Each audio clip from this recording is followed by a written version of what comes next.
മജീദ് മജീദി എനിക്ക് അനുവദിക്കപ്പെട്ട സമയത്ത് വന്നു. റൂമിലിരുന്നു മജീദിയോട് ഞാൻ എൻ്റെ ആദ്യത്തെ എഴുതി വെച്ച ചോദ്യം ചോദിക്കുകയാണ്. ചിൽഡ്രൻ ഓഫ് ഹെവൻ എന്നൊക്കെ പറഞ്ഞ് കുറേ ഇൻട്രൊഡക്ഷൻ. മജീദി യാതൊരു വികാര വിക്ഷോഭങ്ങളുമില്ലാതെ എന്നെ കേട്ടിരുന്നതിന് ശേഷമാണ് അദ്ദേഹം പറയുന്നത് അദ്ദേഹത്തിന് പേർഷ്യൻ ഭാഷയല്ലാതെ മറ്റൊരു ഭാഷയും അദ്ദേഹത്തിന് മനസ്സിലാവില്ല.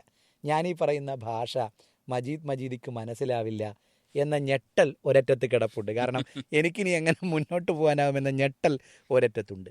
രണ്ടാമത് ഈ ഞെട്ടലിനപ്പുറത്തേക്ക് എനിക്ക് വലിയ സന്തോഷമാണ് ഉണ്ടായത്. കാരണം പ്രാദേശികത്വമൊക്കെ ഭയങ്കരമായി ഇൻസൾട്ട് ചെയ്യപ്പെടുന്ന സാഹചര്യമൊക്കെ ഉള്ളൊരു സമയത്താണ് ഞാൻ ആ ഇൻ്റർവ്യൂവിന് പോകുന്നത്. ഇംഗ്ലീഷ് ഭാഷ അറിയാത്തത് കുഴപ്പമാണ്, മലയാളം മാത്രം അറിയുന്ന ആളുകൾ കുഴപ്പമാണ്.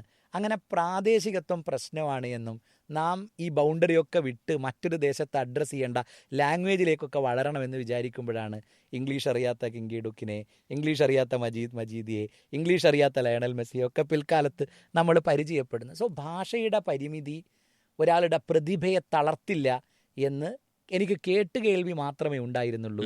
അത് കേട്ടുകേൾവിക്കപ്പുറം ഈ ഒരു യാഥാർത്ഥ്യമായി എൻ്റെ ഈ മുമ്പിൽ ഇരിപ്പുണ്ട് എന്ന സന്തോഷം ഒരറ്റത്തുണ്ട്. അരമണിക്കൂറോളം നേരം കാത്തിരുന്നതിന് ശേഷമാണ് ഞങ്ങൾക്കിടയിൽ ഇംഗ്ലീഷും പേർഷ്യനും അറിയാവുന്ന ഒരാൾ വന്നിരിക്കുന്നത്. അവിടെ നിന്ന് അങ്ങോട്ടേക്കാണ് ആ ഇൻ്റർവ്യൂ സംഭവിക്കുന്നത്.